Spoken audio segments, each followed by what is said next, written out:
নমস্কার বন্ধুরা, তোমরা কেমন আছো? ঠাকুরের কৃপায় আমি ভালোই আছি। তো আজকে চলে এলাম মঙ্গলবারের লাঞ্চ থালি নিয়ে। তো ভিডিওটা কবে পোস্ট হবে জানি না, তবু এটা হচ্ছে টুইসডে মানে মঙ্গলবারের লাঞ্চ থালি। দেখতেই পাচ্ছ, প্রথমে মুগের ডাল, এটা আলু পটলের তরকারি হয়েছে, কিন্তু আলুটা বেশি ভালোবাসি বলে আমাকে কাকিমা একটু আলুটা বেশি দিয়ে দিয়েছে, একটা পটল দিয়েছে।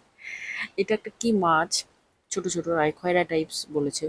তো আমি মাছ খুব একটা চিনি না ভালো। এটা হচ্ছে ঝিঙে আলু পোস্ত, আর আছে লুকিয়ে আছে বেগুন ভাজা আর সাদা ভাত। তো এইবার চলো খাওয়াটা শুরু করা যায়। ডালের বাটিটা প্রথমে নামিয়ে নিলাম। নামার পর প্রথমে আমি সব বেগুন ভাজা থাকলে, আমি বেগুন ভাজা খুব একটা পছন্দ করি না, কিন্তু তবুও বেগুন ভাজাটা থাকলে আমি একটু ভাত দিয়ে খাই।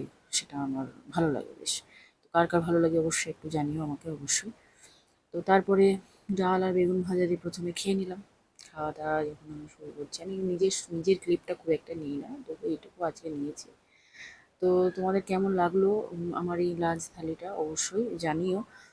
তো ভালো লাগলে অবশ্যই একটা লাইক, একটা কমেন্ট করে যেও। Thank you, bye by.